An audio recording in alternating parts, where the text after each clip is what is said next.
In a socially distant world where payment is as easy as...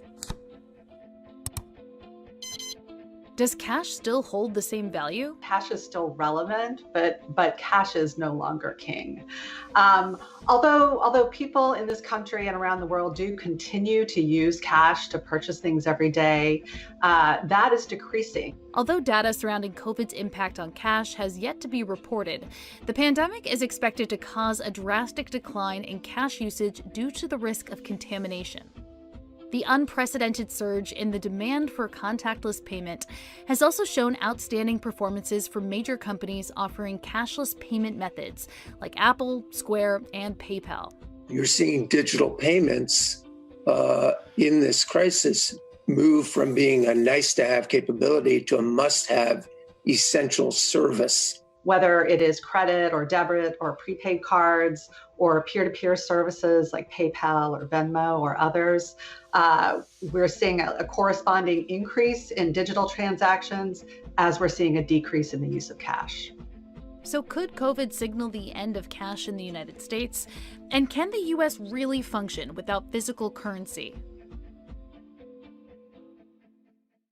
The Chinese last month unveiled the world's first digital currency from a major power, currency that would not be printed but would exist only in cyberspace on your phone, for example. Is the Fed working on a digital dollar? We are actually evaluating that. Most major countries are now looking at the possibility of having a digital currency and really asking the question, in our very modern advanced economy with a fast, efficient, full-blown payment system, would adding a digital currency, a form of digital currency, would it actually benefit the public that we serve? That's the question that we're asking. We're working very hard on that. We're also doing quite a lot of technological experiment. I mean, technology has made this a possible thing, and so we feel it's our obligation to understand it. How would it work? What would the features of it be? There are many subtle and difficult policy choices and design choices that you'd have to make. We're doing all that work. We have not made a decision to do this because, again, the question is, will this benefit the people that we serve? And we need to answer that question well. And we need to involve the public and Congress deeply in that process because it would be an important step if we were to do this. But given the fact that the final decision hasn't been made, you are doing, if I understand you correctly, software development, even graphic design on what a digital dollar would look like and act like. Yes, we're doing lots and lots of work. We're doing stuff jointly with with other central banks. We're doing things at the Boston Fed, and many of the regional Feds have little projects going on. Here at the board, we have a group of people who are doing software development and that kind of thing. You know, this is really just table stakes. This is understanding the technology and the possibilities so that you can really address the policy issues. You think it's likely? I think it's possible, is all I would say. You've seen many other countries like ours, well-off countries like ours, that are looking at it seriously.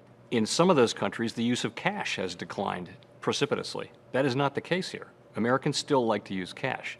So it's something that'll be decided based on the situation here in the United States. Are you considering a digital dollar in order to compete with the cryptocurrencies that are out there already, like Bitcoin? That's not the principal reason, I wouldn't say. It is a fact that there are private sector currencies, stable coins, and cryptocurrencies as well. Those are not at a level or a scale that is concerning at this point. Really, the fundamental question for us is, if we add this, will that help the public? Will the public be better off? And will there be any negatives too?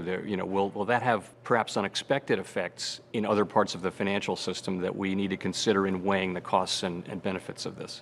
We're the world's reserve currency. The dollar is so important. We need to get this right. We do not need to be the first ones to do this. We want to get it right, and that's what we're going to do.